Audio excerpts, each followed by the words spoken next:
This is not a forensic report. It is only an observation that anyone can see with the naked eye.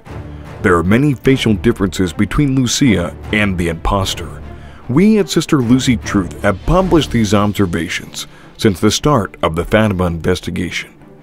Part 1. The Superciliary Arch.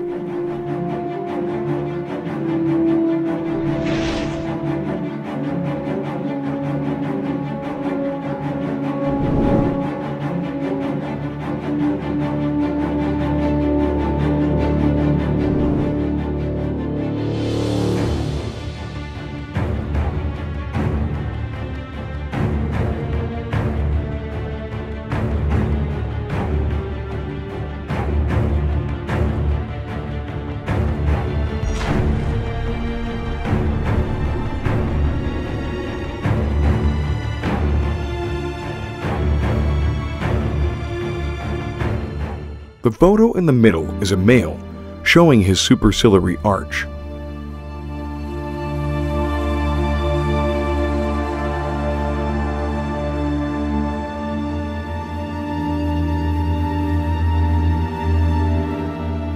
Here we have the imposter Lucy, also known as Lucy 2, showing a very prominent superciliary arch.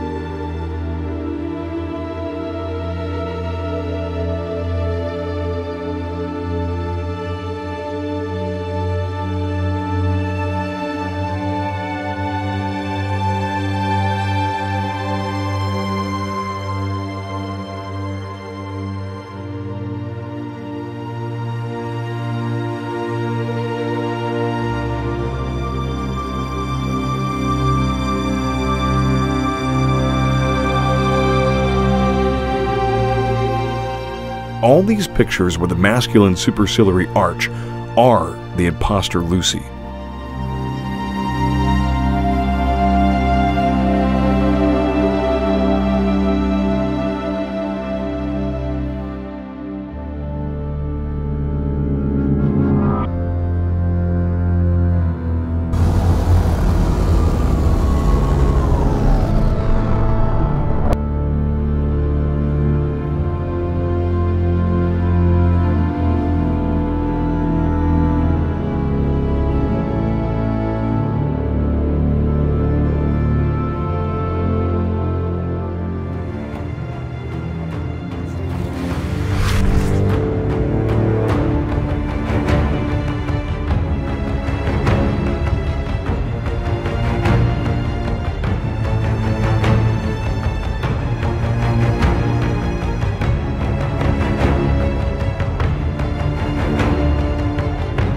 To emphasize what we have just seen, we will show a section now from Professor Carlos Bezerra.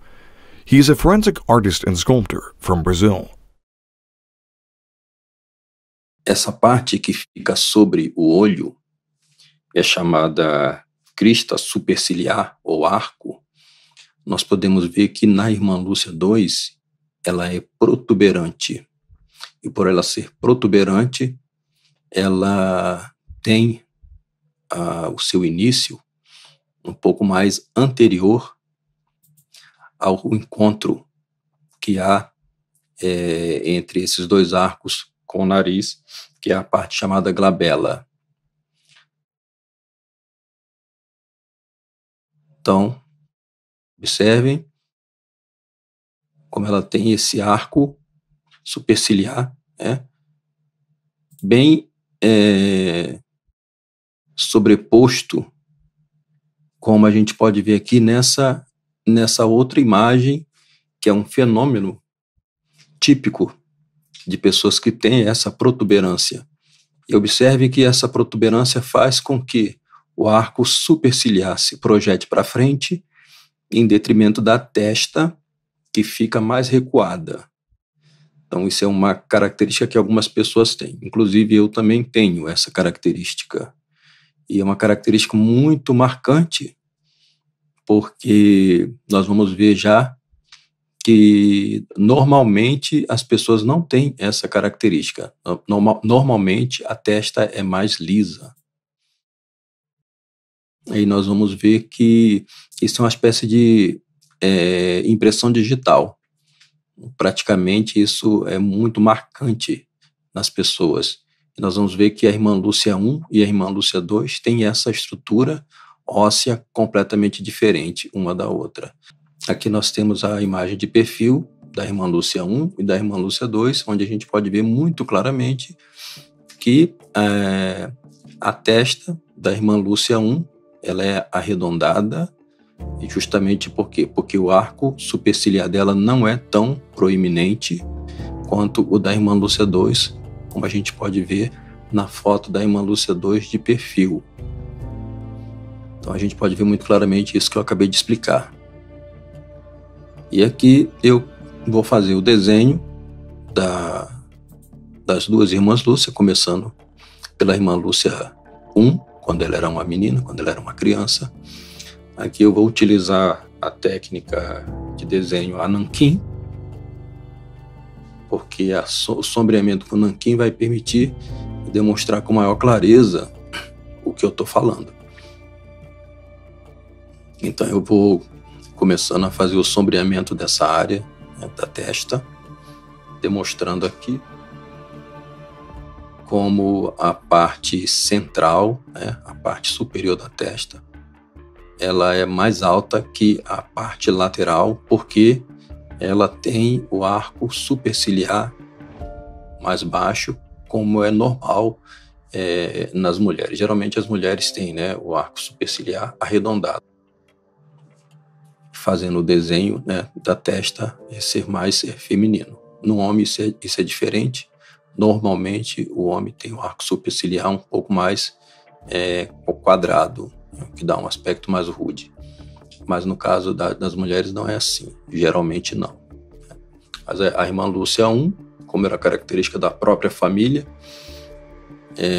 se fizermos uma comparação também com fotos das irmãs dela, a gente vai ver também que esse tipo de ossatura frontal é exatamente a mesma. Isso que fazia também ela ter mais essa feição, né, um pouco mais fechada, porque justamente isso favorece o posicionamento dos músculos. Então, quando ela contraía os olhos, a musculatura da parte frontal da testa, ela ia incidir justamente ali na glabela, que é essa partezinha que vai dar no início do nariz. Então vocês podem perceber que essa região dela, da Lúcia 1, é mais baixa, a região da glabela. Aí mais ou menos eu já defini os traços básicos. Agora eu vou procurar só reforçar os contrastes, porque pelo reflexo, né, da luz e sombra projetada, a gente consegue ver com mais clareza as partes proeminentes. Então agora eu vou realçar esse contraste de luz e sombra para que fique mais claro. Então por isso também a parte inferior do olho da Lúcia 1 ficava um pouco mais que na sombra também, né? Por causa desse movimento de contração das sobrancelhas, fazendo essa fisionomia mais fechada.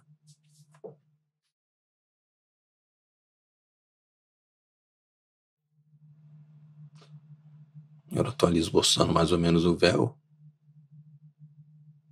Esse é um primeiro rascunho, um primeiro esboço, mas o fundamental aqui é mostrar esse desenho em forma de triângulo invertido que a gente vê na testa dela. Então a parte de fora do triângulo é a parte mais baixa da testa. E a parte interna desse triângulo é a parte mais alta, por isso é onde está incidindo mais luz. Observem aí como faz uma espécie de triângulo invertido. E agora eu vou partir para o segundo esboço. Aqui já a irmã Lúcia 1, adulta. E nós vamos perceber como, mesmo ela adulta, conservou o mesmo aspecto da ossatura frontal dela e do posicionamento dos músculos.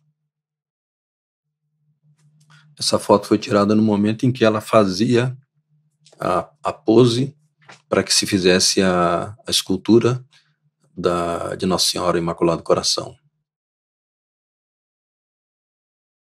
Então eu começo justamente fazendo a parte dos olhos e a parte do arco superciliar, exatamente para demonstrar a mesma característica que nós vimos na imagem anterior dela ainda menina. Então nós vamos vendo aqui, o nanquim ajuda bastante a gente fazer com mais precisão essas linhas que representam, né, um enrugamento da testa. Esse enrugamento da testa também é muito importante, porque isso é uma coisa absolutamente pessoal, é como uma impressão digital. Então isso aqui numa investigação forense é muito importante. E é por isso que o trabalho de um artista forense, ele serve de evidência muito mais até do que mesmo aquilo que se toma por testemunho ocular. Agora que eu começo fazendo o esboço da Lúcia 2, e a gente vai percebendo a diferença. Nesse vídeo eu chamo a atenção mais para essa questão da testa, né? Da ossatura frontal. Nós já apontamos, né, outros aspectos que demonstram que a Lúcia 1 é uma pessoa e a Lúcia 2 é outra pessoa. Esse vídeo eu gostaria de chamar mais atenção para esse aspecto da ossatura frontal da testa.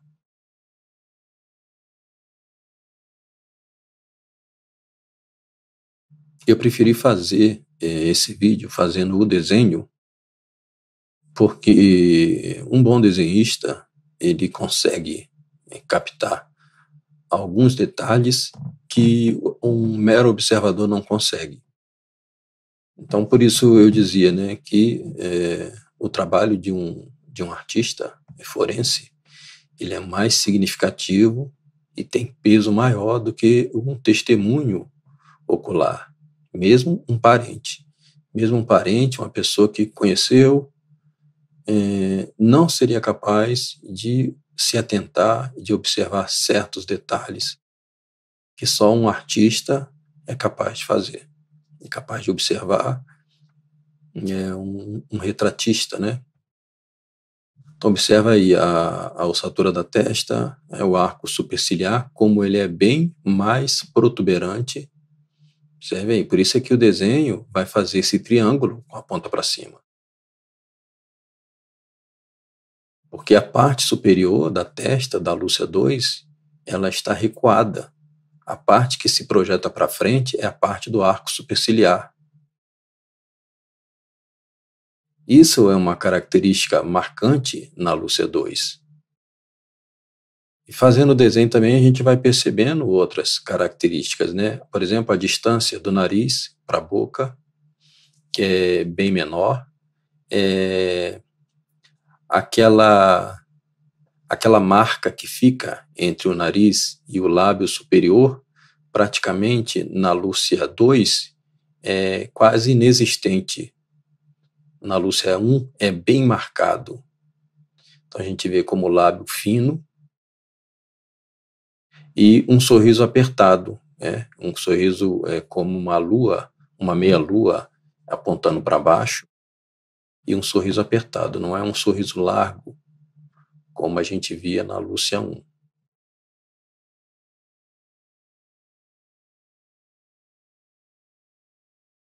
Aí eu já expliquei numa outra aula também que a lente dos óculos fazia, né, com que os olhos parecessem maiores do que eram.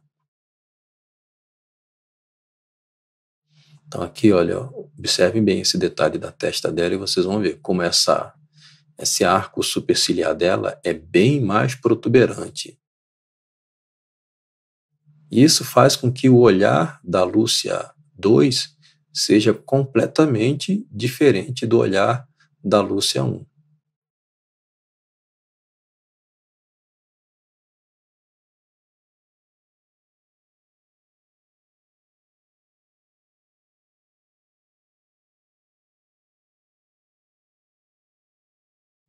O nanquim é bom de trabalhar porque permite a gente a fazer com mais precisão esses traços do enrugamento da pele.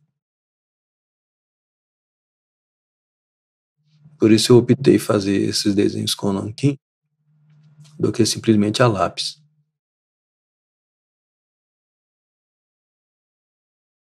A maneira como a pele se dobra, o enrugamento da pele, ele tem uma relação com as expressões, né, faciais, e por isso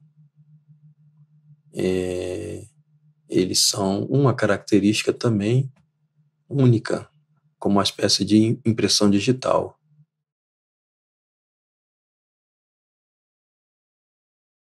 Estou quase finalizando, fazendo agora o hábito, mas o mais importante aí já foi feito, da testa.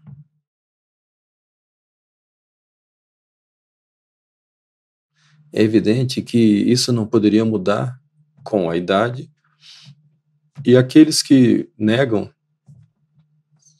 que houve uma fraude, né, ou uma substituição da vidente de Fátima, não apresentam absolutamente nenhum argumento, a não ser a ideia de que ela colocou uma prótese dentária e, portanto, as mudanças faciais estão explicadas. Eu estou apresentando nesse momento um aspecto da face que nada tem a ver com a arcada dentária. Muito pelo contrário, nós estamos analisando aqui, né, a ossatura frontal, a testa da irmã Lúcia.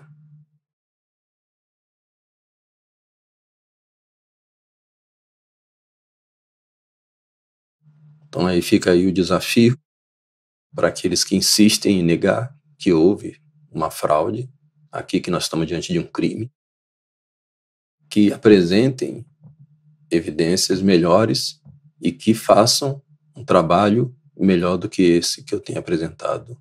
Fiquem com Deus, salve Maria.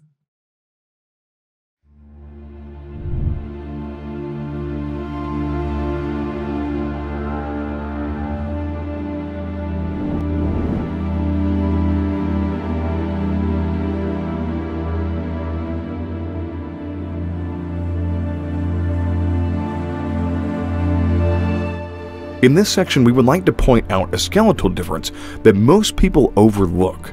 There is a bump on the chin of the real Lucia dos Santos. The imposter, although having a very large square chin that sticks out from the facial plane, does not have this bump.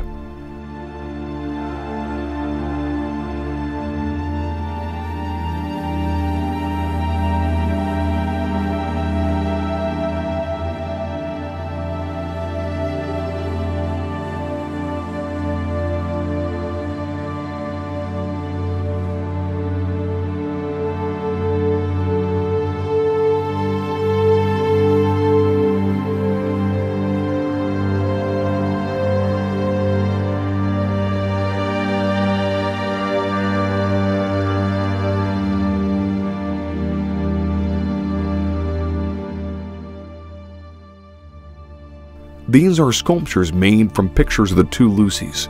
you can see that the bump on Lucia dos Santos is still there.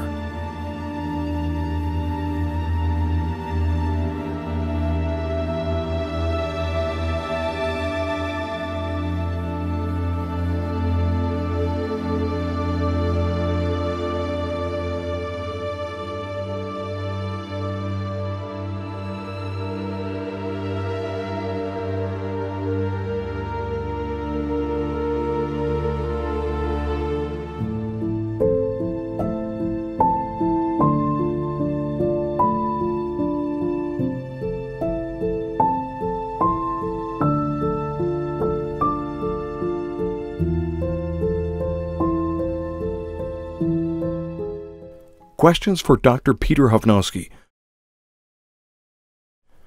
Isn't Fatima simply a private revelation? Why can't we just ignore all of it? Yes, the Fatima apparitions are private revelation. However, after a thorough canonical inquiry lasting 8 years, Jose Alves Correa da Silva, the Bishop of Fatima, solemnly approved the apparitions on October 13, 1930, in his pastoral letter Ad Divina Providencia, with the approbation of Pope Pius XI. As Father Antonio Royo Marin, O.P., one of the 20th century's foremost Thomistic theologians, clarifies, apparitions and private revelations are not an object of Catholic faith. It is not obligatory to believe in them, and because of that, it is also not heretical to deny them. However, the Spanish Dominican immediately adds, but when the Church, after long and mature deliberation, has declared as worthy of belief a specific apparition or private revelation, frankly, it would be ridiculous, rash, and reckless to insist on continuing to deny it without any foundation. Another question that has been brought up numerous times: would not Sister Lucy's family or relatives or the nuns of her convent have known that she was an impostor? Firstly, we don't know what Sister Lucy's family, relatives, or fellow nuns actually knew about her or her stay at the Carmel at Coimbra, Portugal, and barring the revelation of some unknown confession, we may never know. However, there are some truths we do know. The scientific and medical evidence we have is irrefutable. All the logistical difficulties of how an impostor could be introduced are secondary details that remain to be discovered. However, we know that the relatives were never allowed to see Sister Lucy face to face, but always behind the grill and in the presence of other sisters of the community. Hence, there was no opportunity for intimate or in-depth conversation. I asked Sister Lucia's sister, her own sister, her older sister, Carolina, told me that Lucia never used a typewriter or a computer. The letter I got was written on a computer. She didn't use those things. She always wrote in longhand, like the documentos. All the letters are in longhand. And she told me another interesting fact. She said that whenever she would visit her sister, Lucia, she was not allowed to speak with her privately. And she would sit with the other sisters at a distance so that she couldn't see close up who was this person. If it is true that the Vatican and its co-conspirators replaced Sister Lucy with an impostor, is it also not reasonable to believe that these thugs, acting in the name of the Church, exerted pressure on Sister Lucy's relatives to remain silent and pretend as if nothing were happening? This isn't proof that there was an impostor. It is simply stating that we should not be surprised that a cover-up would involve tying up the loose ends with whatever threats or means necessary.